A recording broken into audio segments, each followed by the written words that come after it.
200 episodes, ladies and gentlemen. A couple of them quite good. What if I told you guys that this isn't our 200th episode? Oh, I would be confused. So it's in the title, Mike. It says 200. I went through all 100 episodes and logged a whole bunch of data, in which I don't have it as a spreadsheet, unfortunately. So it's in paper form right here. But I went through all of the Spotify to look at all the episodes that we've produced for the EV podcast. Also, yeah, happy 200. This is our 203rd episode. What? How did we miss it? We've uploaded a few interviews that we didn't officially number as podcasts. Oh, well, does that count? There's also some interviews that we did number as well. Does that count? That's a good question. All I know is the number hit 200. Sorry. So. Yeah, this is episode 203. We've done 202 episodes. This is our 203rd. Boy, Mike is a lot of fun to party with.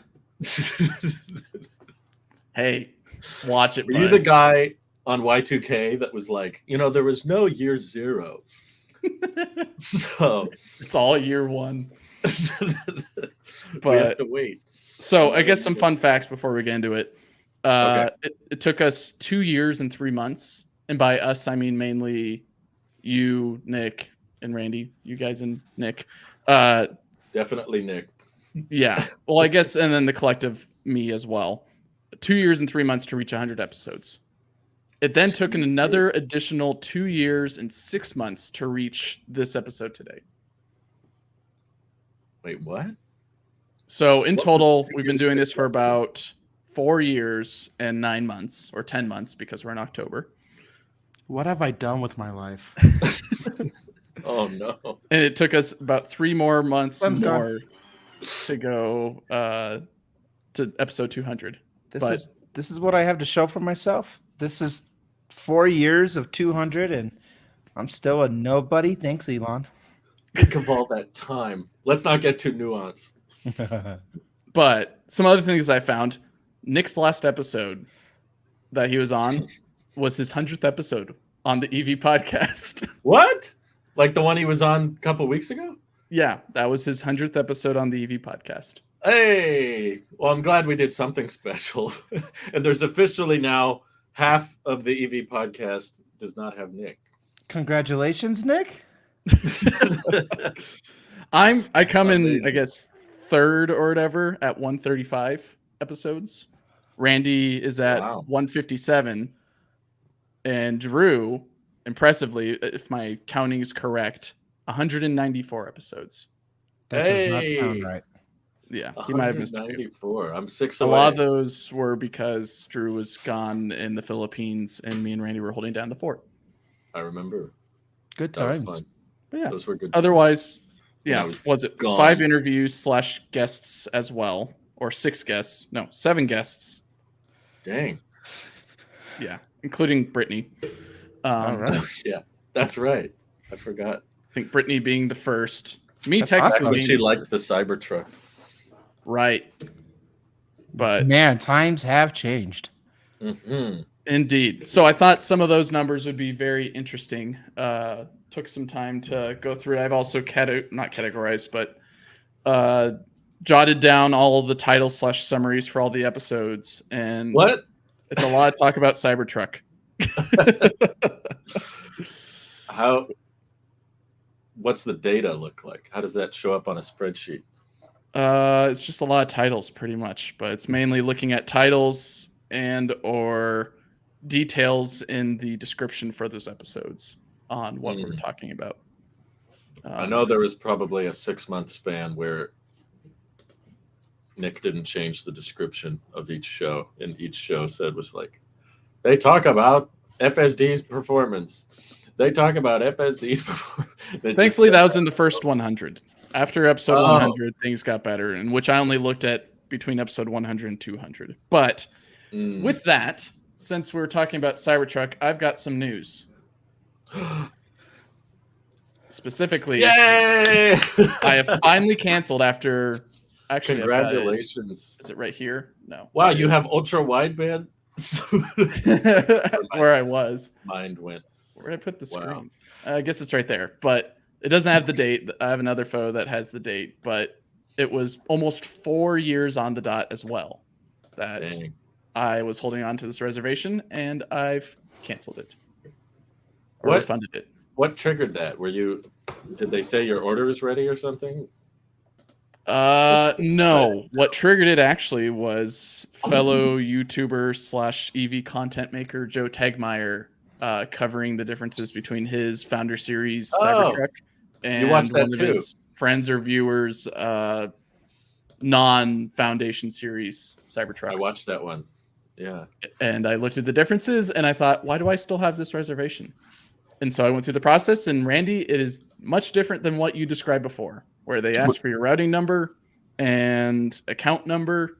And almost immediately after I put through all this information to refund my reservation, I got my $100 back immediately, pretty much. What did I say? I didn't say anything. I just told you that Brittany didn't get her money back. Yes. Oh. Nick is the one who's like, he said he lost money because his credit card or whatever. That as well. So I think they've improved the process. I told that to Louise and she didn't believe it. She was like, that's not how that works. Well, he did cancel his platinum. I know that much. And at the time in 2019. Oh, so the account was closed. Yes. Okay, that makes more sense. Because he said that the credit card had expired. He didn't renew it after the last time, and so it's a membership. He did not. He hasn't had an American Express Platinum for a couple of years now. Weird. Even so, I didn't need to put in my credit card info. I just needed to put in my bank routing numbers so that way they can give me $100. In which I hope that was the Tesla website and not some third-party site. But anyways, I got $100 back. Oh, congrats. Well, your account page will be a little more empty now. Yep. End of an era. Just so the record is set straight, because we're probably nearing, that end of the pre-order era. I never once pre-ordered a Cybertruck. I never had an order. Many people thought I did for some reason, just because I made videos about it or we talked about it on the podcast. But I think I'm the only clean podcast host that never dabbled, never touched the Cyber. I never reserved one. Yeah, but your better half did. She's not a host. She was on the show. She was a guest. That's all it takes. Mike. No, she was interviewed. One of 7. I could have swore you reserved one. I did not. No need. I bought that same year. I bought a Model 3. What am I looking at? I don't know what I'm looking at. There's Brittany's name right there, right next to Dirty Tesla, Jason Hill, Chris Anthony. So Jason many Marks. zeros. Well, yeah, because I guess I didn't have to put zeros, but anyway. Ignore that. Mike had a lot of free time. No, I'm just that good at spreadsheets. No, I've never reserved a Model Cyber. I have reserved a Model Y, and I refunded that. I canceled that deposit. I've never reserved a Model Y either. The only thing I've ever done was a Model 3. I'm pure. Yes. Anyways, happy 200 episodes, everyone. Or 203 episodes. We've made it to the last. It's 200. Welcome to the series finale. 4 years and 9 months later. This is a while. It's all uphill from here. Because at episode 100, we were reviewing the new Cybertruck timeline, specifically Cyber Rodeo. Oh my God. In which we look so young. And yet Randy and Nick are in different places, but I'm exactly where I started. Same. I'm still in the same spot. Nothing's changed. Yeah. Oh, that was a different camera, though. My goodness. I suppose. Timeline legit. What year was that? This was 2 years ago, specifically April 9th, 2022. I don't think it was legit. There's many things that aren't legit, especially with what we just heard from their shareholder meeting today. Oh my God. What a meeting. But it's actually very on cadence from what we talked about 100 episodes ago with something relating to Cybertruck, FSD beta performance, which, funny enough, I've got a story that connects directly to this episode that happened again, and Tesla delays. Oh, jeez. Okay, let's hear it. I think we have a lot to get to, so we should. Sure, I'll make it quick. Actually, within the first, I think, 2 minutes of episode 100, Nick asked, Mike, you had something horrific go on with the car during FSD. And I talked about how the car went through a red light. It did it again today. It did? Yeah, or it wanted to. It wanted to go which through version? I'm on the latest one. Whatever. I don't even know what that means anymore. Okay. I'm most up to date. My car doesn't want to update any further, and I'm on the beta. Okay. I assume that's 12.5.4.1, but... Sounds familiar. Well, I've heard so many mixed things about it. Yeah, but it was at the same exact intersection that I told in that story back in episode 100. But I stopped it this time by slamming on the brakes, but it hasn't done that in a while. It is quite hilarious. I know I bring this up because I listened to this episode, I think the day prior. Yeah, I guess yesterday, to get some notes on it. And then it happened to be on the way to work today. Just very timely. And I thought, so 2 years of time to develop and refine, and yet all this promise, all this effort for it to still trip up on the same exact problem of going through a red light. That's crazy. That seems like the kind of thing that would be simple. Like, that doesn't seem like an edge case. That's the edge case that, well, not even the edge case. The thing that I see is that it likes to brake at every single green light, but at the end of the road, it wants to go through the red light.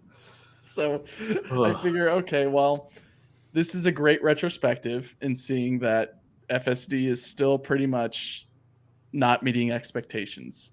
But there has been some improvements, just not drastic ones, to where I can say that the Robotaxi or We Robot event had any merit of being the promise that they were making. You want to fix your cabin camera, Randy? You want to get that all figured out? You want to go through some red lights with me and stop at green lights? Pretty tempting. I'm so... Don't hit me. Ow. So what happened on the earnings call? Oh, I think it was the first time Elon has ever acknowledged that hardware 3 might not be enough. In his own words. And I was like, this is good. The first stage, acceptance. Let's start getting there. He did say that if you paid for FSD, you would get a free retrofit if they discover that unsupervised requires a new computer, which is funny because in the past they said that hardware 4 is not backwards compatible. So you can't put hardware 4 in a hardware 3 car, which I believe means they would have to develop a whole different chip or a different board design, at least, that fits hardware 3 just with an updated silicon. But I don't know. As far as Elon and his overly optimistic timelines, I was impressed to get some kind of acknowledgement about hardware 3 perhaps not being enough. I was like, he actually acknowledged it for once. It's been years, but maybe it's a hot take. I don't think hardware 4 can do it either, but that's just me. Could be wrong, but so far I've been proven right a lot. If you just assume the timelines are overly optimistic and it's not going to happen, you've had a lot of time to build credibility through that. So they also said some confusing guidance about next year. I don't know if Mike, did you catch the whole thing, or just? I was listening to it on 2x speed while driving home. But what I did understand from here's the confusion that I had about it is they keep on mentioning these affordable or cheaper models. But typically they have an unveiling event for these things, typically years in advance, for like new models that are going to be a part of Tesla's lineup. But we haven't really had that unless it's going to be a permutation of something we've already seen, because at least from what's been suggested from Tesla's history is that they like to make a big event out of a new product. But we haven't seen a new event for this new product that they're suggesting is coming next year and will be in production, in which leads me to believe that it's not going to be a whole new product line in terms of, it's going to be a new product line. It's not going to be its own bespoke chassis with its own bespoke interior and all that. Well, maybe it will, but it's likely going to be, from what I can tell, this is how I interpreted it, this is going to be pretty much like a Model 3 or Model Y that has a very much cheaper interior, because how else are they going to integrate a cheaper model in 2025 with the factory lines that they have currently? That's reasonable. I think I agree. I think the first part of the call made me think, when he said that we fully expect for the Cybercab to be in volume production in 2026. And he doubled down on that, which has always gone well for Elon. So he said, not only will we start production in 2026, we're going to hit volume production. That terminology, that verbiage made me go, huh. He's not just saying initial production, he's saying volume. To me, that would be a lot easier to hit volume production if you started low production in 2025 with a steering wheel and pedals. That way you could ramp up throughout 2025, and then when 2026 comes around, rip out the steering wheel or pedals or whatever for autonomy. But then at a later part, in the second half of the call, he doubles down and says, like, no, the Cybercab is built for autonomy from the ground up. We're not going to add a steering wheel and pedals to it. That's not going to happen. Like, this is the future. This is where it's all headed, is autonomy, and that's what it's going to be. So once I heard that, I agreed more with Mike that to me, more affordable models just sounds like skimmed down basic versions of the 3 and Y that just hit slightly lower prices, because he started saying that we want to hit below $30,000.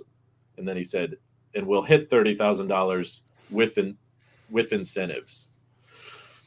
And I was like, oh, you didn't say that before. This is the first time he prefaced that the price point will get under 30K with incentives. And I was like, well, in Colorado, you can already do that. So I assume he meant like federal tax credit, which means you really only have to price the vehicle at $37,500 to hit 30K with a tax credit, which is not that much cheaper. No, so you could easily put in some of the seats that have been highlighted in Mexico, I believe, the cloth textile looking interior, and remove a whole lot of other things as well. I think the big one is they're just going to go back to doing standard range battery pack, but it's not LFP. I think they'll take out 20 kilowatt hours to save on weight, save on cost. It'll still get the tax credit, and with the tax credit, it'll be in the like $29,000 range. Is it 2018 again? Hold on, let me check my watch. They'll revive it. Yeah, those vehicles did not age well, but I think in the short term they'll probably sell a lot of them.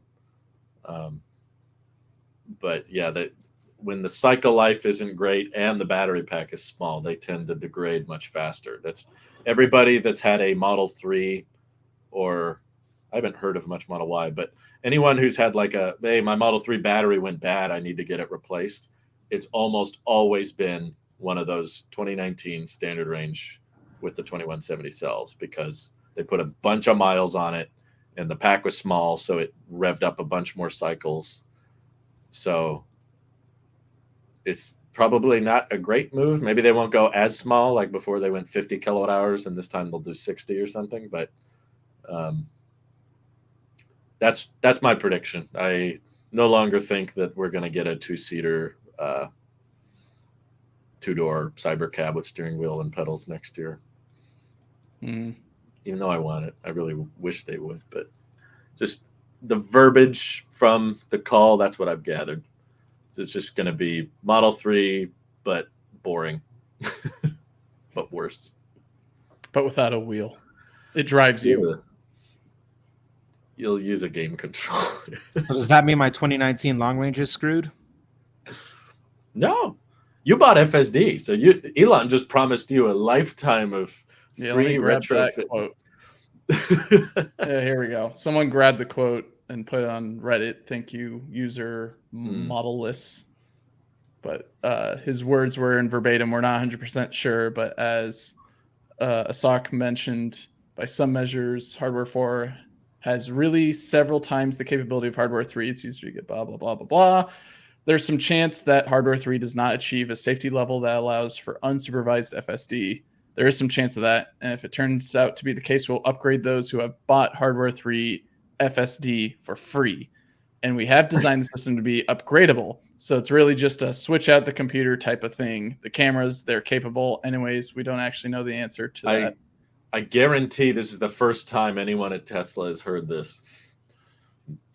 I don't think Elon was discussing this with the engineering team for a while. I bet everybody in the FSD hardware chip team was like, we're what? We're going to upgrade those again? I thought we were done. I thought they said hardware 3 was enough.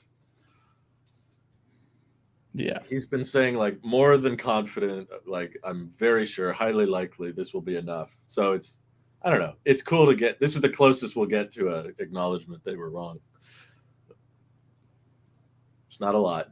In which, if they hold to their word, we're okay, Randy. If you somehow get really interested in FSD and hardware 3 just isn't cutting it anymore and they're offering a free upgrade, it'll be there. But Tesla going on their word and not going back on it or changing the narrative to something else is something that we've observed over the past 4 years, at least on this podcast, to be the fact of the matter. I will upgrade the hardware and then sell it. Yeah. Even if it's a costly upgrade, like $2,000. The upgrade's free. Oh, if it is free. We don't know that. He just said it. He says that FSD's coming every year.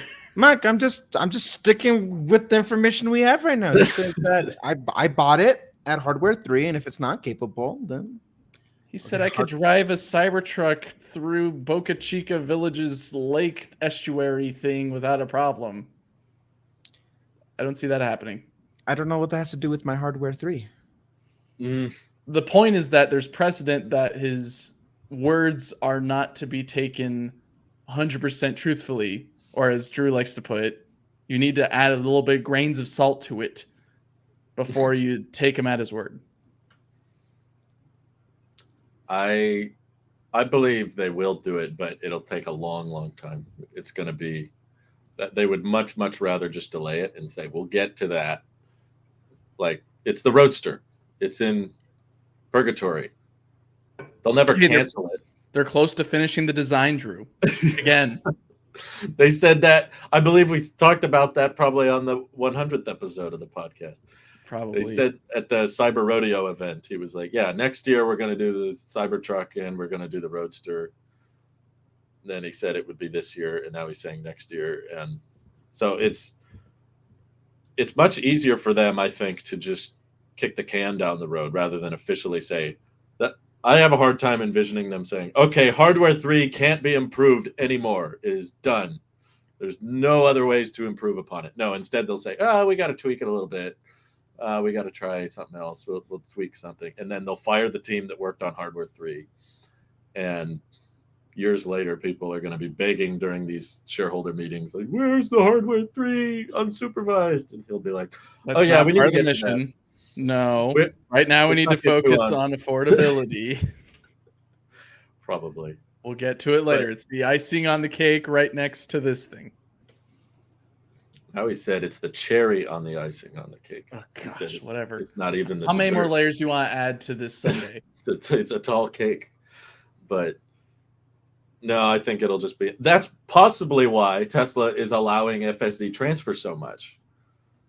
They probably want to get as many cars with hardware 3 off of FSD access as soon as possible, because they're just like, don't hold on to that hardware 3 car, because then we're going to owe you a retrofit down the road. So if we reduce the number of hardware 3 vehicles with FSD, then it's less work for us. So that's why they're like, please transfer it to our new car, transfer it to a new car. They might even start offering discounts if you already have FSD. They'll be like, we'll knock off $3,000 on a new car. Incentivize you to get out of that car. So that way you're not asking for them to do the replacement. Which, by the way, I got the free month and the new update, and I got 12.5.4 or whatever. Within just a couple minutes of turning it on, it almost crashed into a trailer. Not joking. Yikes. And then, so this time, unlike last time, I intervened because I was paying attention. Good stupid. And I got all these replies on Twitter telling me, you shouldn't have intervened. It would have. Oh my God. You just didn't trust it enough. And I'm like, so if I crash, the car does something stupid, it's because I wasn't paying attention and I didn't intervene fast enough. So yeah, there's the video of it.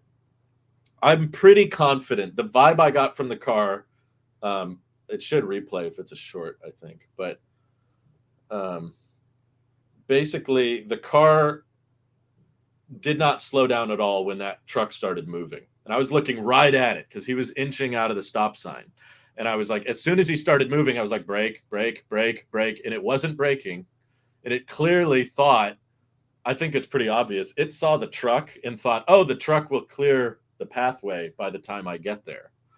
It wasn't assuming there would be a low to the ground, flatbed trailer behind it.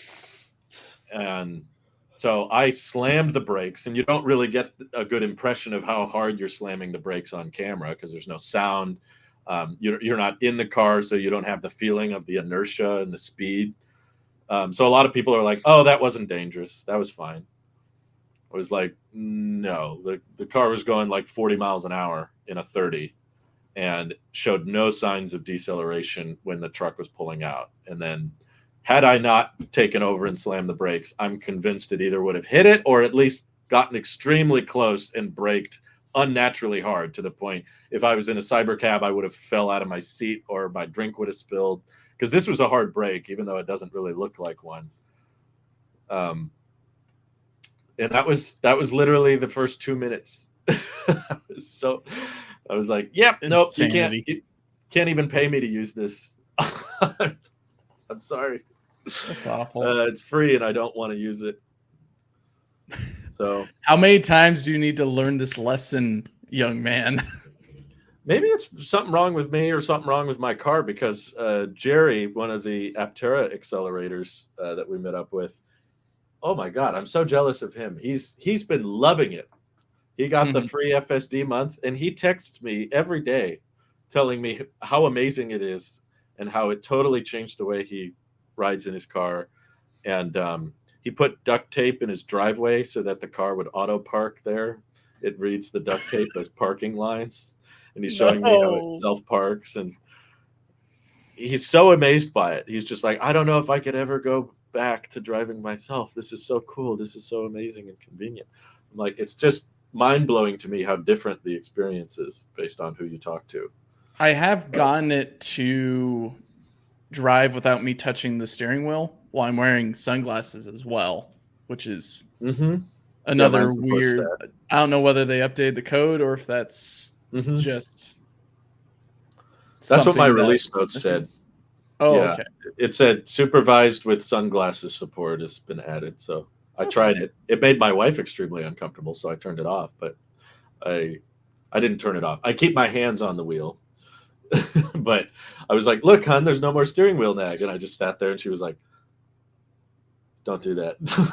That's weird. It's like, it's weird that this is the version, especially hardware 3 customers have complained a lot about.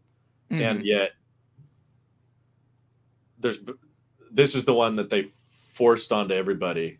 And this is the one that they're like, yeah, take your hands off the steering wheel, which we've been waiting for a long time. And I've been looking forward to, but now it's like, okay, I have it, but it almost feels more dangerous than it was before. So I kind of want my hands on the steering wheel. All that does is increase the amount of reaction time it takes to intervene, to not have your hands there. So pay attention. That's all I'm telling people. Just be ready. Right. Be ready. This is a dangerous the story time. Is that there is no right for you, Drew. You're screwed either way.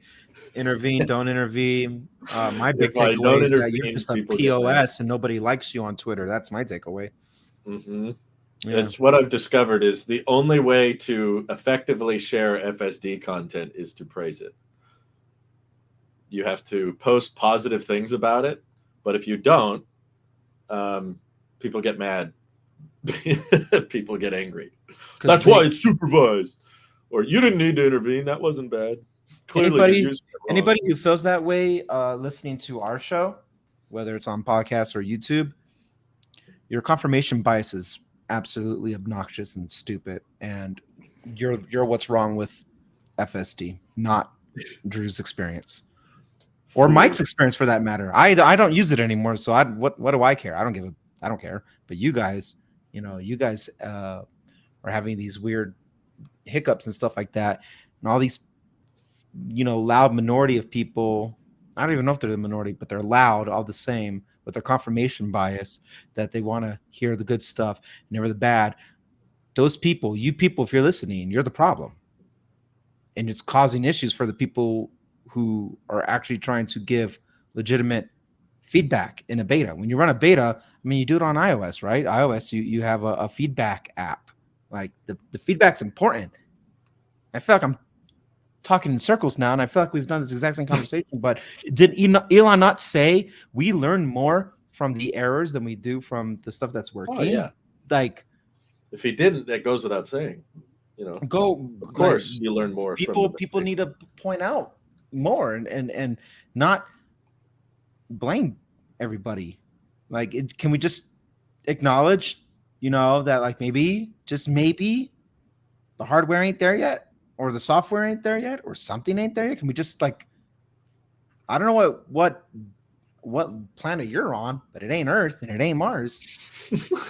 But here in the real world, in reality, it's an issue. So I don't know. I don't even know when's the next time I'll even try it. I don't. That was the worst priority. It was the worst $6,000 I've ever spent. I don't care if I even get if I get a free upgrade for hardware 4, then I'll upgrade it, and then I'll inevitably sell my car because now it's more valuable. But I personally do not care. I care more about next year's iPhone color than I do FSD. Wow, interesting. Well, that's I still get a kick out of it if not every day, at least every week. I try it out to see, hey, how is it performing? Or at least I have a day job where I have to drive to work and back. And so there is a bit of that commuting fatigue that I get. So sometimes it's nice to let the computer handle it, but I'm still attentive. I'm not just sitting there doing nothing. Or I guess doing something else is probably the worst case scenario. I am anticipating. Want to like it. Yes, I want to like it. I'm still giving it chances, even though 2 years into it, it's still making the same mistakes, and actually a couple more that are a little bit aggravating. But I'm interested in seeing where it goes. And even though autonomous driving still really isn't a widespread thing, it's becoming a little bit more widespread, but it's not at a scale to where it's trustable and impressive, but it is interesting. I think that's what still clued me in, Randy, is that the mistakes that it makes is what piques my curiosity into where the system is faltering. I just found there's so many situations where I'm like, okay, I've got time. Let's give it a try. I'm like, I wanted to do something cool. I want to be impressed, like everybody online is impressed. And then it goes and does something stupid again. And then I'm like, well, find myself, even on the commute to Tello, I find myself turning it off. And I'm like, well, I wanted to use it. It sounded cool in principle, but then in execution, it just made me nervous. And I discovered that I've been driving so long, I have such muscle memory with driving that driving myself is less stressful. It's so much more relaxing, which I know it goes against kind of the narrative people have. But I feel so relaxed whenever I'm driving myself because I'm not worried what the car's about to do. Not like ready to jump in at any moment. Like, oh, what's it do here? What's it do? And I know I can just go. There's times where it's like, you can make it, and it goes too slow, and then it gets behind the red, and I'm like, well, now it's taking longer. So maybe I would like it more if it was unsupervised because I wouldn't be looking. So I wouldn't be judging everything it does. But if you're forcing me to pay attention, then I'm going to be judging. And then the whole time I'm like, I would have done that differently. I could do that faster. I could have gotten here faster. Auto park, vision-based auto park has gotten very good. It's much better than it used to be, but it is still substantially slower than me parking myself. Like, I like it for parallel parking though. That's nice because I don't have to deal with the whole, how do I do this again? I just let it do that. I guess I don't do enough parallel parking in my life. But well, I live in the city, so yeah, it probably comes up more in the city life. That's true. I like parallel parking. You get the back tires lined up, and then you brake right at the. I don't know. I know there's like an equation or whatever, like the 3-point. I intuitively know how to park a car. I've been driving since 2007. I know how to park a car. I am weird. Park a car. I think the big thing for me is most of the time I'm parking, I pull straight in, but the Tesla will only back in. The auto park refuses to go straight into a parking space because there's no bumper camera. So it's like, hold on, let me go here, let me back up. And that's what worries me about the robotaxi or cyber cab or whatever it is it still has the same camera placement as far as we can tell. There's a bumper camera on the cyber cab though, but okay, well that helps. But even still, the side repeater cameras are still in the same position that they are on the sexy lineup. And they claim that existing vehicles can become robotaxis. So that includes cars without bumper cameras. Put the giant taxi thing on top of it and say, yep, it's a robotaxi. We can drive this forever. Oh, that was a funny little detail. Did you catch that? That they're doing ride hailing with Tesla employees right now in the Bay. Do they have to pay for it? What's ride hailing? So they're basically doing what Waymo is doing, but just for their employees. So in the Bay Area, they have a version 13 or whatever where the employee can hail a Tesla and it comes to them and they get in and then it autonomously drives them to their destination. But they said it's human supervised. But so it's pretty much like I drive up in my Y with FSD beta or whatever it is, and I pick up all my coworkers. It's an in-house Uber. Is that why the stock keeps falling? No, it rose. Oh, have you looked at the stock today? It's up 12%. Oh, it's 12 now. Can I sell? First thing in the morning. Yeah, no, not 12%. Is not enough. It'll cover your FSD expense. I'm very tempted. Burnt out from Tesla. I'm very tempted to sell. I'll be honest. Yeah, there's going to be some Twitter sell-offs, I think. Oh, and also the Cybertruck is profitable in under a year. Yeah, that's pretty exciting. So no need to worry about the Cybertruck anymore, gents, because we can finally be done worrying about the Cybertruck after 200 episodes. It's profitable now. No other electric truck is profitable, by the way. Not Rivian, not Ford, not GM. So it kind of sucks, but it's profitable. It kind of sucks. I mean, it sucks less now that it's $80,000 now for anybody. Yeah. And you caught the Joe Tegmeyer video. He said that he told them, we will not take delivery if you don't let me transfer FSD to the Cybertruck. And at first Tesla was like, oh no, you can't transfer it. And then they went, okay, fine. Now they let you transfer FSD. So, which darn right they should, because that guy in the video paid, he said 14 grand for it or 15 grand for it. Yikes.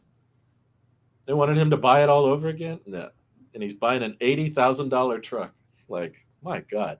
Yeah, he was saying like 120,000 for that vehicle. He's like, nah, I'm gonna wait. Joe's response was interesting. He's like, oh really? Like why didn't you buy it though? It tickled me. Joe was the more classic, like, I'm a content creator perspective. Mm-hmm. And his friend was more of the like, so I just have to wait a couple months and I save 20 grand. Yeah, I'll do that. It's just like everybody.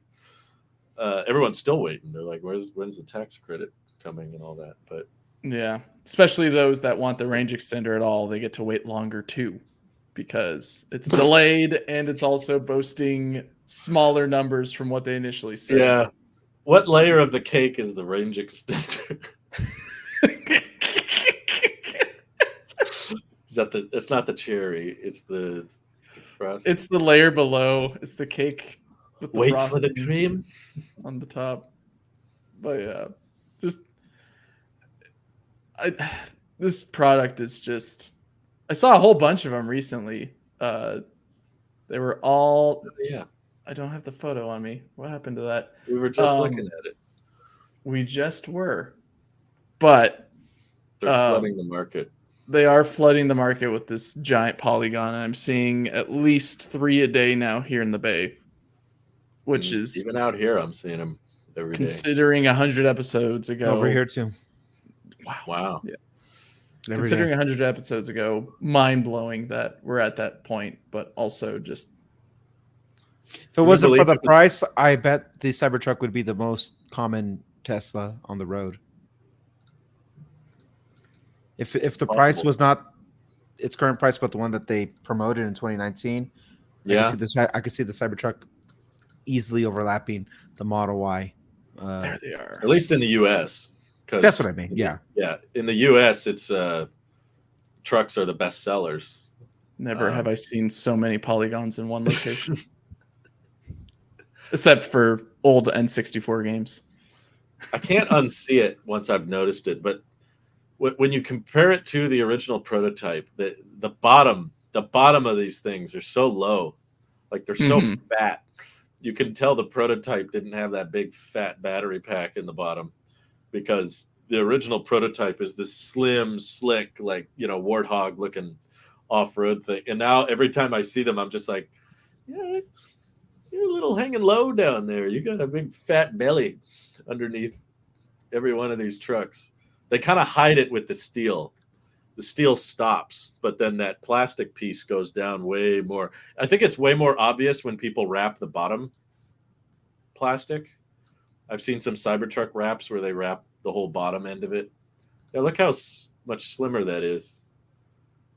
It is slim. We've come a long way. I don't know. Maybe it's the commonality of it, but I'm starting to get less impressed by it the more I see it. I'm still waiting on the Cyber Quad. I won't give up. Oh, they should really get on that. It wouldn't be hard either. Which has more priority, Roadster or Quad? Oh, Cyber Quad all the way, but Roadster's probably most. Yeah, where of the products that haven't been released but have been promised, where do they rank on this cake?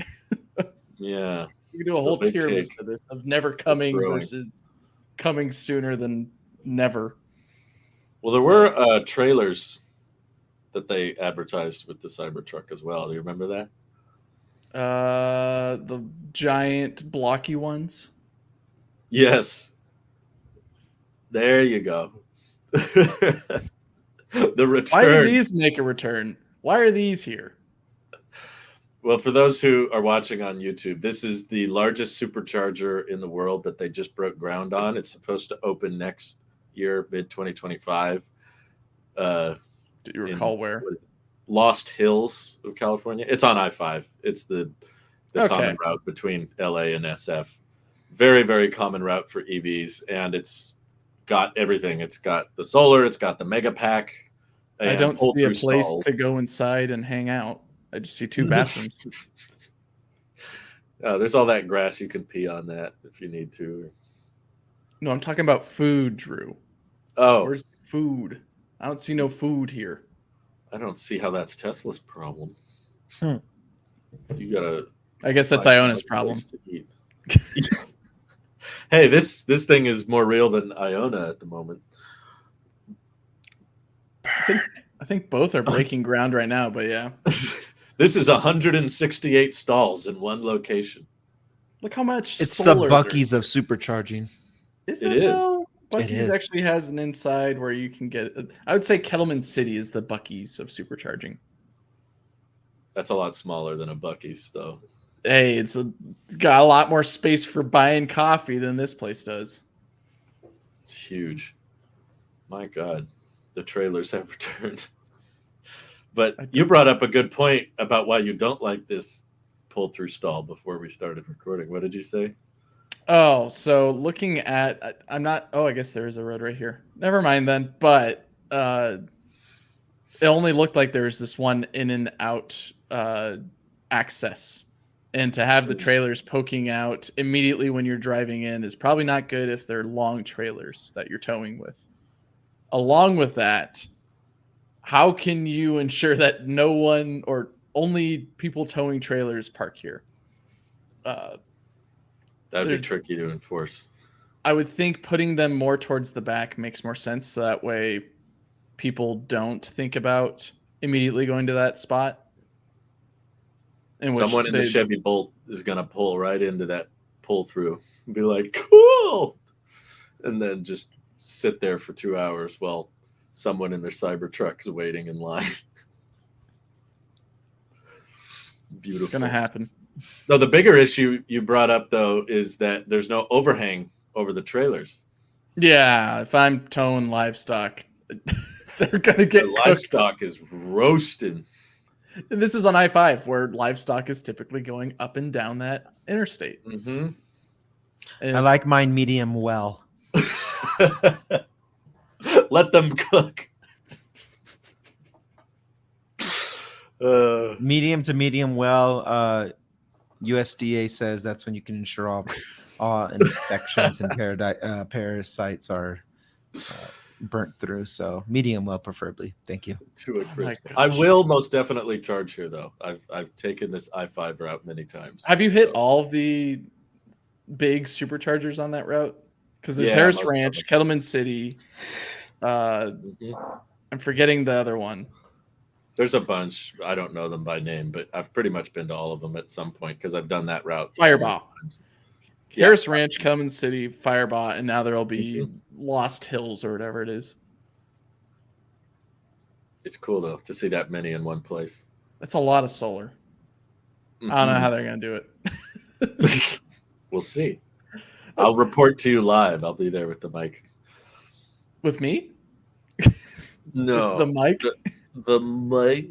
Okay. Segue. Boom. What about segues? Next story. You got tabs. Start clicking. So do you want to talk about Fisker accidentally hiring a North Korean spy? Oh, wow. And how this company just keeps on jumping further and further down the depths of whatever crazy stuff. They're getting to the level of Nikola in terms of it can't get much worse, can it? I thought bankruptcy would be the worst thing, but apparently not. Apparently it could get worse. That's fascinating. I don't know how this happens. Hilarious on North Korea's end. I wonder if that spy got anything good. No. He came back. I know how not to build an EV. I figured it out. Pretty much. Yeah, we're going to make an EV for our wonderful dictator. I don't know. They bring new meaning to inside EVs. Inside. He has insider knowledge. I just thought I wanted to highlight just how low can you go with this company. It seems like they're going lower and lower, and they're still not dead. Like, you'd think low would be depth, but we're still not there yet. We're still going deep down. Who's there? Mm-hmm. Who's at Fisker? How are they not dead at this point? I don't know. They vacated their HQ. We talked about that, or whatever business building. I think we talked about that last week. Mm-hmm. I don't know where they're working anymore or what they're doing besides recalls. I'm not convinced anyone's there at this point. I don't see evidence that the North Korean spy is there. He still thinks they're in business. Yeah. Never have them anticipate your next move. Always keep them guessing. Oh, no. I think any unsold Fiskers should go immediately to North Korea. It just kind of fits in with the culture there. I can see Kim Jong-un just...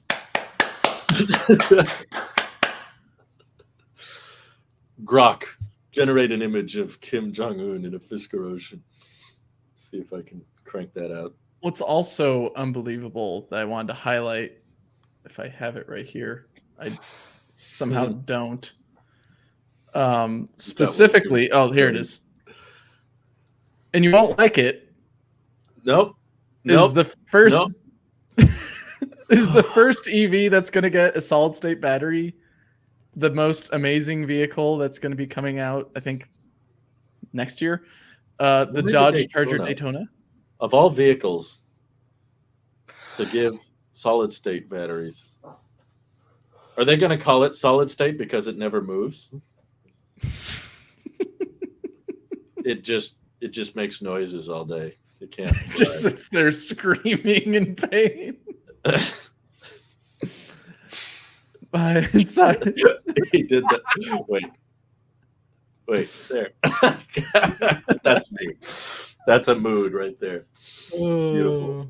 Randy, what do you think? Yeah, so Factorial is a Why do you keep bothering him? He's not talking much, so I'm trying to keep him in the conversation because I'm interested in his opinion on he said more than we ever could with those eyes. Those beautiful blues. It's just like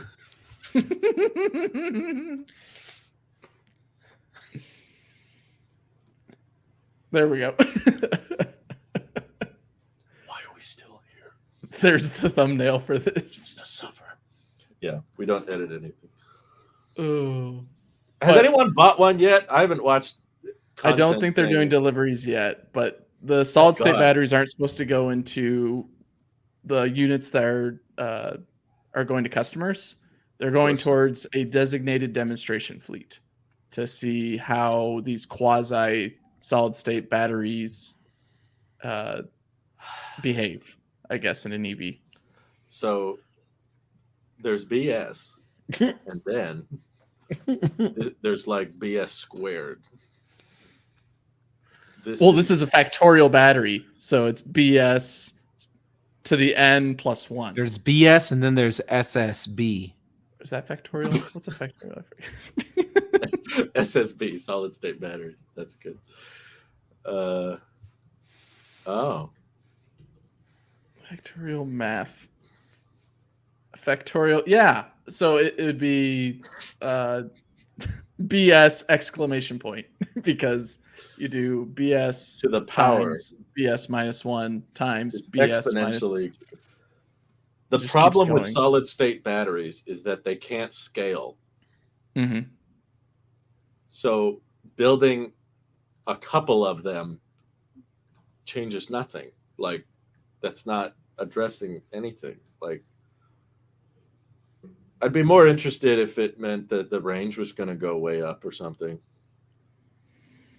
The energy density is supposed to be better. I've seen Apple with more specific graphs than that. I thought I was looking at an M1 chip graph. Oh, yeah. What does the solid line represent? The curve for, I don't know. It's a very vague graph. Here's that. They don't even have an x-axis labeled. Or a y-axis. Well, I guess the y-axis. 300 watt hours. Well, no, x-axis would be watt hour. I guess that's the key. The key at the bottom says dotted line, solid line. They don't even have a key. There's no legend for this. It's like those pie graphs that are like yes in purple. Wait, what car was that? Go back. That's a Model S. Great. Wait, was this the same company that made that Model S go like 700 miles? Probably. Great. I wouldn't be surprised. Drive that long anyway. But they're partnered with Mercedes-Benz, Stellantis, and Hyundai. So it seems like Stellantis really needs a pick-me-up. And so they said, just okay, deliver the freaking truck. That's all anyone cares about. Just do the Ram. The Ram.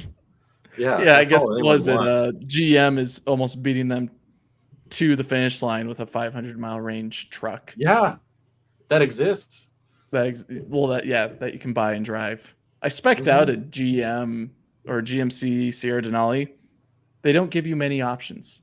You kind of just go through with like, yes, I want that one option. Yes, I want that one option. There's no other options until you get to accessories on like what you want to add to it, which is great because then that means they can mass produce all of them at the same trim.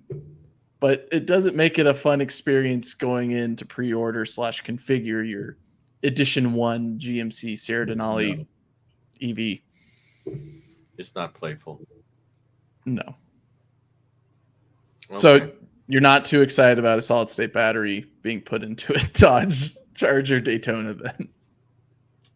Definitely not excited about anything with the Charger Daytona. Definitely not excited for solid state batteries because that's not really the problem with. That's not an issue, I think, with EV adoption, but people keep hyping it up. It's like FSD. It's Toyota's FSD. They've been promising solid state batteries for a decade, and it's still not out. So I think, just like Tesla, they have earned their skeptics. I'll believe it when I see it. Is justified. Everyone deserves to be skeptical. Yeah, and if you're just doing a limited run, that doesn't really address the main issue with the solid state. So. Well, the last time we saw a solid state battery related thing was from Yoshino, and that went well. Are they going to just include one of these in the Daytona? They just throw one in the back. It's just in the trunk. There. It has SSB. For those who don't know, the Yoshino solid state portable power station is not a solid state portable power station. It is a quasi semi solid state, but pretty much a lithium ion battery or typical liquid lithium ion battery pack. Yeah. Doesn't help that no one actually knows what solid state batteries are. Oh, people know what they are in terms of R&D. They don't know what it is in the public. It's like the state of Wyoming, or no? No, everyone knows what that is because there's so much rare earth minerals that were discovered there. If I told you on a map, if I told you to point at Iowa, I bet you $50. That's the one. Oh, Iowa doesn't exist. I could point Iowa. It's not a real place. It's right next to Rivian. If you know anything about Rivian, that's the Yoshino battery. This is the Iowa of batteries. It's not a real thing. It's the Ohio of batteries. If we're no one lives in Iowa. Culture. NASA made it up. NASA made up Ohio with a bunch of other Iowa BS claims about. Anyway, well, we're just going in some weird. Let's talk about something fun like the election. Anyway, so I'm going to pivot. I was going to say I'm going to pivot over to, since we're talking about Mercedes being associated with the Factorial battery. Wait. Is that a Waymo, or did he just strap a water bottle to his roof? So I saw this. Is that a Waymo, or are you just happy to see me? No. So I was on my way back from Reno a couple of weeks ago. I mentioned that I did a little mini road trip to Reno and back. Yeah. You got to quit gambling. It's not good. I have an addiction. But we had to go to the bathroom. The closest bathroom to the supercharger was a gas station. And I saw this guy pull up. And on the side, it said, yes, this is a autonomous testing vehicle collaborated by Mercedes and NVIDIA. Oh. Which I didn't know that they're collaborating, but I guess they are on some driverless tech. Autonomous tech. Let's say that. Driverless doesn't make sense because we have a driver right here. So you took this picture. I took this picture. It's wonderful, isn't it? It's something. I'm doing no good service. Really, driver doxed his color. It's not his choice. It's a company vehicle, but no, not the vehicle. I will say it did come as a surprise. I didn't expect to see on my drive back in a random town. That is weird. It doesn't look like a normal robo-taxi. Like, there's nothing other than that sensor on the top that I can see. There's some black pads on the quarter panels right here, and then some black pads right underneath the side view mirrors that are ultrasonics or radar sensors, I believe. And then I think that's just to prevent it from hitting. Like the old bumpers on the oh goodness, what was it? The 1980s sedans. Well, that NVIDIA is kind of interesting up and coming brand. I think they might be worth something. Up and coming.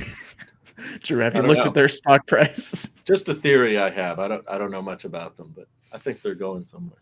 If it's good enough for Pelosi, it's good enough for my portfolio ski. Oh my gosh. My portfolio ski. That's cool. That's news to me. I didn't know Mercedes was working on it. So who do you think who wants to license FSD? You notice Tesla got really quiet about that. Maybe they pulled out. Can we license FSD from you? Launches the latest version. Never mind. We're working with NVIDIA. That's fine.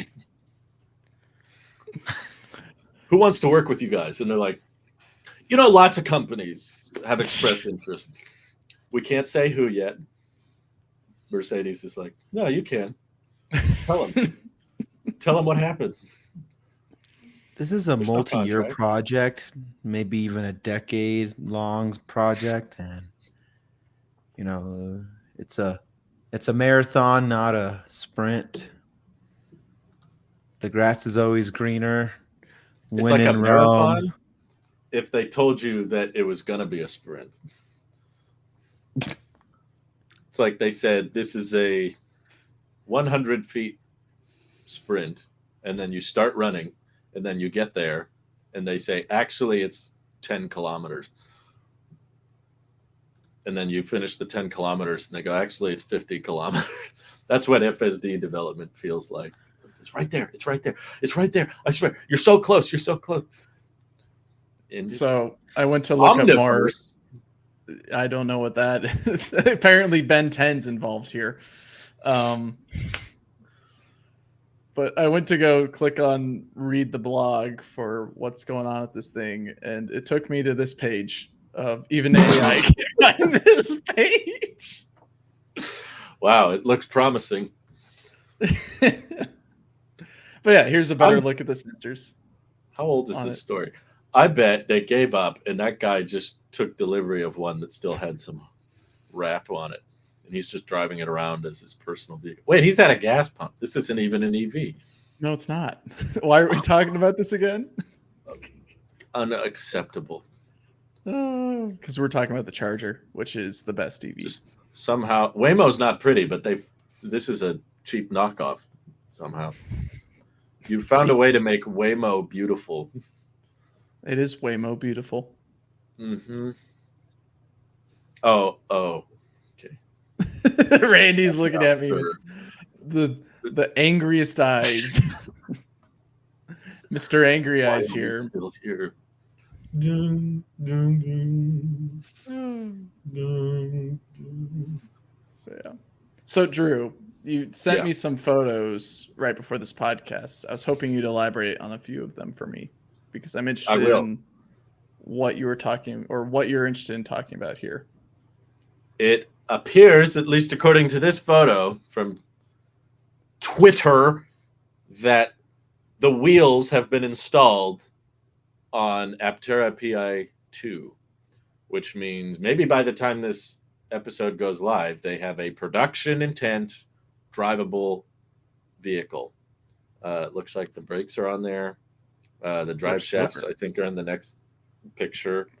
We got a good look at the tire. Yeah, there it is. It's all coming together. Exposed drive shaft. So they've got the seats in there. It's got a steering wheel. It's got pedals. It's got wheels.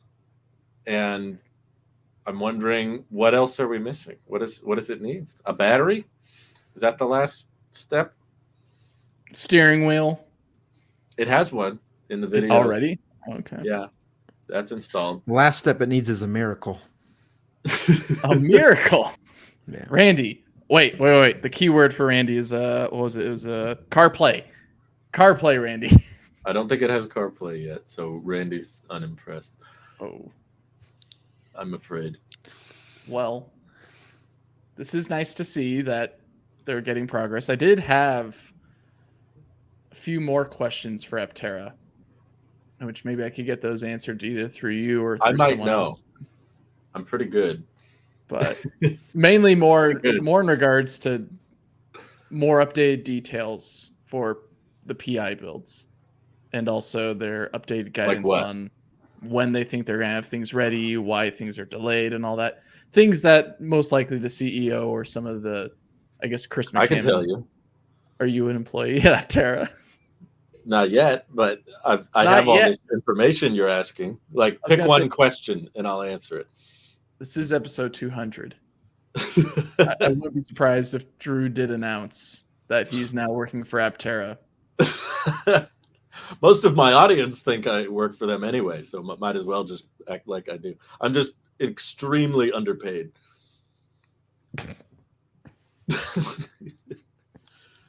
No, but what do you want to know about the PI progress?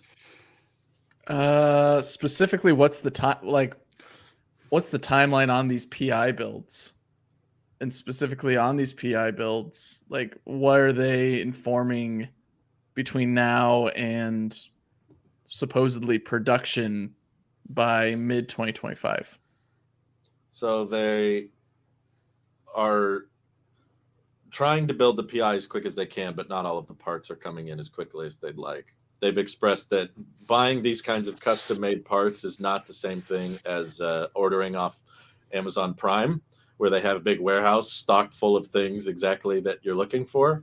This is all kinds of custom parts that have never been on any vehicle before, a lot of them. So that's why they're tweeting out every day whenever they get a new part, like they recently got the lights and the tail lights and the reflectors and the holes for all the cameras. So that's why, in case people are wondering, why isn't this done a month ago? Because yes, they have said they're building it as quick as they can, and they thought it would be done by this time, and then it took longer. It's all because there's a bunch of different supply chains that are all trying to come together for the first time that have never worked together before. So anytime a part comes in, they're throwing it on there.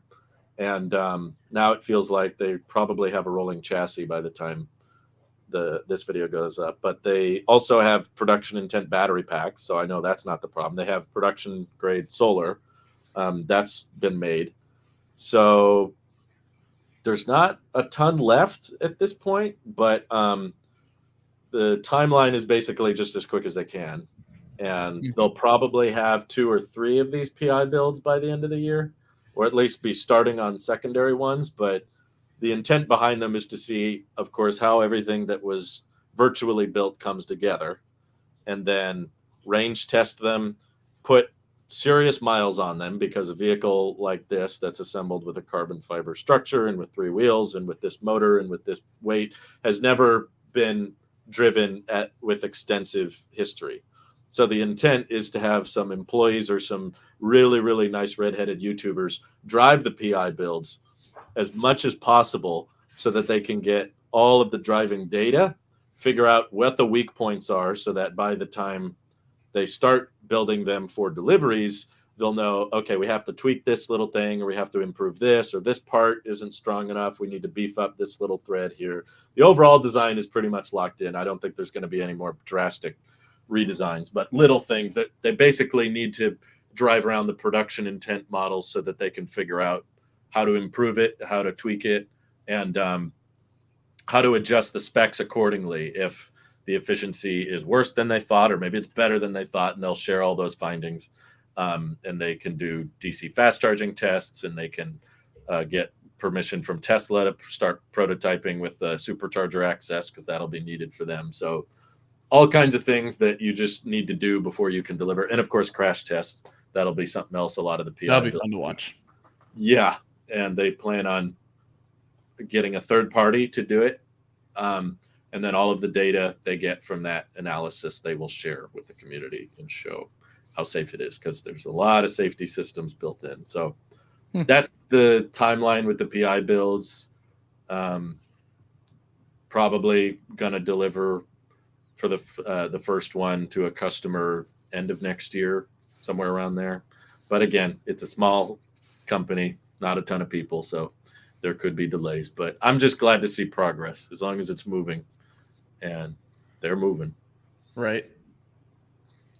Well, I do appreciate the info. Yeah. Because I think many like me are interested in, why are they putting so much time and effort into this thing? And why can I have my Aptera today? Yeah, you gotta know how it all comes together first. That's something else they mentioned as part of the PI process, is to figure out how to properly explain to all of the employees that they're going to have to hire at the San Diego facility, how to assemble each part. So it's not just as soon as a part comes in, slap it all together as quick as you can. It's also analyzing, like, okay, what's the best method? What's the best strategy? How do we hold this thing while it's being weighted to attach to this part? So knowing how the whole thing goes together is an important step of development. Sounds they don't want you finding out all the kinks and issues, so they would rather find them first, so that when they deliver, you're happy. I'm gonna be so happy when this thing's on the road. Me too. Definitely. I could use one like yesterday, so that would be great. But yeah, I'm fairly well versed in any questions they have, because I had to work at that event and there were a lot of people asking questions. So I know where they stand on a lot of things. Fair enough. Hopefully not too distant future. But y'all have any final thoughts? Some of my final thoughts mainly come from the giant list that I made, specifically around going from Cyber Rodeo and Standard Range Model Y to seeing some launches of vehicles like the F-150 Lightning and the Ioniq 5, or I guess the Ioniq 6. Yeah, I think the Ioniq 5 and 6. That wasn't out back then? I think the 6 wasn't out. The 5 was. Talks about the Rivian R2 and finding out the R3 is a thing. The Badger returning the delivery event last year with the Cybertruck. The Blazer effect was founded during this time, between episode 100 and 200. The Aptera redesign we got to see. The EX30 and 90 from Volvo were talked about. And yeah, those got pushed back too. More personal news with talking about Tello, and then many months later checking out Tello, and then a few months after that checking him out again to then see that we have a Tello employee amongst us that was unveiled, which is pretty funny. And then the NACS Brigade was also something that was, I think, a big event that we were covering as well. All these that was a big deal. Adopting NACS, and us covering pretty much every single week a new company that has joined the hype train. Dang. And Gravity. Lucid Gravity was also finally shown off between these hundreds of episodes. But I can't believe they still haven't taken a single order for the Gravity. Yeah. I wanted to ask you guys, because I've listed a lot of these things to jog your memory a little bit. Was there a episode in particular that you enjoyed or stands out the most in your mind over the past 100 episodes? I can list some more as well if need be, but there's definitely been moments I can remember where I was literally crying because I was laughing so hard. I don't know which number it was, but I recall that happening on several occasions. You guys also unveiled that you're getting cars between these episodes as well, between episode 100 and 200, with Drew with his Model 3 and his yeah. You didn't have it until right before September 20. That was a pretty good episode. Watching your reaction to that was very entertaining. That was fun. Right. No, never mind. April 22nd was Cyber Rodeo. Dang it. So wait, when did you get your 2022? Yeah, no, that was before. Yeah. I got it in August. But yeah, that and then Randy and Brittany getting their Model Y, and then also you. Oh yeah, reserving an Aptera. Oh, that's right. That was also in there. It was fun road tripping in Nevada and recording a podcast and drive-by. Seeing a semi. Yeah, that was cool. I'm looking back at the episodes right now. I'm trying to remind myself. Yeah, I got the whole list here too that we could put up. Oh, dude! After the Rivian event, right after they unveiled the R2 and R3, oh, we were just so. I'm looking at it now. That was a 2-hour episode. We had a lot to say, and that was all we talked about. We were just so in love. I'm still riding that high. We'll never get a hit like that again. No. Ooh. That was Cybertruck type of dopamine hits. Oh my god, dude, that was huge. That was yeah, Rivian's gonna have a hard time living up to that one. The hype was just like, what? Yeah, that was a big event. The tier lists were also in there as well, both of them. Yeah, that I think about that long episode that just I've hated Mike ever since. Oh, there was an episode that wasn't necessarily fun, but I think it was important. I think it was like valuable. The episode, I'm trying to find it. Is that the Barbie Oppenheimer contrast between yeah. movie?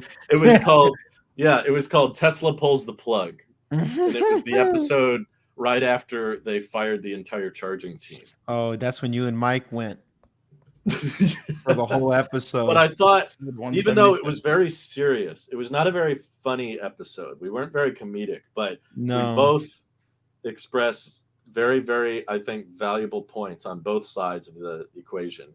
Of the aisle. Yeah, it was a lot of back and forth about, is this okay? What does this mean for the EV community? And no, it's not okay versus no, it's a necessary pain. And it was just like, it did pretty well. I looked at the views and I was like, that got way more views than usual. It's like over 2,000 views. So that was a pretty big episode that I remember feeling like, oh, that was a hard conversation, but it was necessary. I feel like it was a challenging. That was a very hard exciting couple weeks, because we had that discussion, which was a bit heated. Then we talked about Gravity, and then after that, you announced that you were that heated? I would say it was a very passionate discussion. Interesting. I like how we all remember them differently. I don't remember. I remember a 3-hour tier system and me looking for my Glock afterwards, and I wanted the pain to stop. I had to go to therapy because I wasn't sleeping. He went to bed and all he saw was the S-A. I just saw. It's 2 hours and 45 minutes. Oh my god! Holy crap! I thought about taking. Never mind. Anymore, and I think YouTube will actually suppress. So I'm just gonna stop. I'm joking. Oh, we did an episode on why we voted no on Elon's compensation package. Surprisingly, not our most disliked podcast. Dang. I would be curious. Oh, they don't let you rank it that way. That would be cool. Our highest viewed. What's our highest view one? Our highest view one is Drew surprising us, Randy, with the Model 3 delivery. That's memorable. I remember that one. Besides, like thinking of just thinking back over the last 2 years, that's difficult. But the Model 3 reveal That was a genuine shock. That was back when we were still doing Discord, so you can hide things like that. The tiered system was another one, just because of the longevity of it being analytical. I remember the Barbenheimer duo between Tech and EV. That one stuck with me for a very long time. I remember it. I definitely remember the Rivian. That's my personal favorite. The R2 event, you mean? Yeah, that one. I went in with such low expectations that blew my mind. So, they one more thinged us. They did one more thing to us, and there was no self-driving talk, so it was pure. Oh, dude. It's like when you have a coherent politician talking to you, and you're like, "Whoa." They did talk about self-driving, but they didn't spend much time talking about it. They said we do have an intent on autonomy with these vehicles, but they spent the appropriate amount of time on it, which was 5 seconds. I remember our most disliked was episode 184, Cybertruck versus F-150 Lightning, and Randy wasn't there. Dang, that's why they're like, we need him. Yep. The fifth thing that I remember, like a memorable one that had to have been within the last 2 years, just statistically, was when Nick came on the podcast after being gone, and he was like, "I'm no longer getting an EV," and we had this whole like, "I am not your failure, Obi-Wan."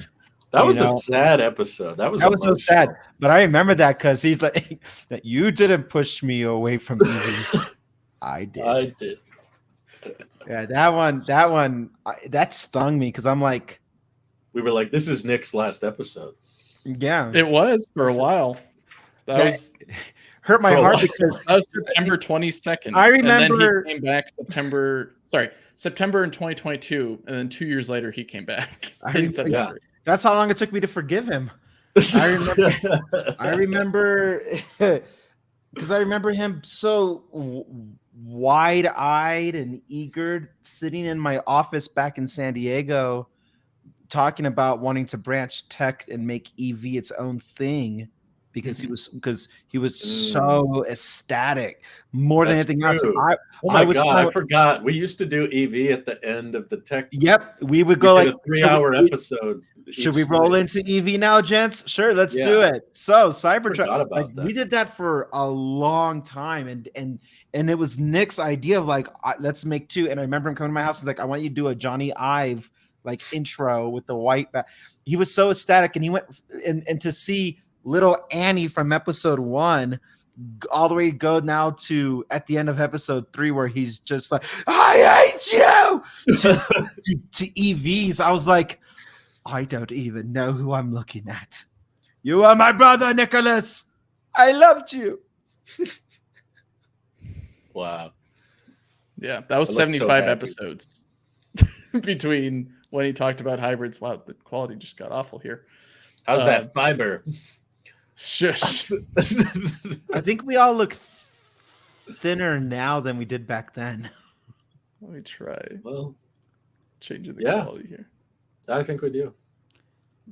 Except Nick. I think Nick has maintained that physique ever since he's been starving himself. Nick is thin, dude. He's thinner than that. The freaking you see that new Alien movie? Unrelated. I'm just asking. Unrelated. I'm just asking. I've been hearing good reviews about it. Yeah, I haven't seen it, but that was the boy. I think I know why Randy was sad today. It's because there's no Rivian news. Wait, no, no, it has nothing. No, guys, no. In the last 100 episodes, Drew changed his mind on Lucid, or maybe we did. The podcast outlook on Lucid changed. I'm so open-minded, my brain fell out. You sanded it out too much. Sexually? Sanded it out. What? How open-minded are we talking? Oh my gosh. Close the mind. Close it. This is lock it out. Oh boy. You can't complete an episode without there being some type of dark controversy pushing. That's true. There's a surprising lack of Trump impressions in this episode, but There's always next year. There's always the next 100 episodes. If we get to 300. All right. Well, I mean, we'll find out after November if it's even relevant at that point. Which me.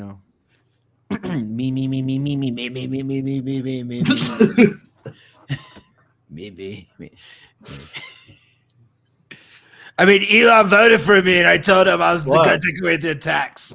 All the taxes are going away, ladies and gentlemen. They didn't care because he said Biden was the worst president ever, and I said it's worse than. Yeah. I didn't know you worked at a drive-thru. Did you hear that McDonald's had an? We're not talking about this. There was I think an Ebola outbreak or something, and someone's like, "I swear to God, if he didn't wash his hands before." Oh my God! Wow, 200 mistakes, and you guys keep coming back. Everyone. You guys keep taking the call, and you guys listening or watching keep clicking or just download. Like, what is wrong with the picture? Right. I will say, thank you for listening for the last 100 episodes. We hope to provide the same quality and hopefully better. No, much worse. It's got to get worse. The next batch of 100, if we can get to 300, we'll see. But thanks for tuning in with us. On the 300th episode, it has to be Spartan inspired. What do you mean Spartan inspired? 300. We need Zack Snyder. We need to get him on the show and everything, and everything has to be in slow-mo. What EV do you like, Zach?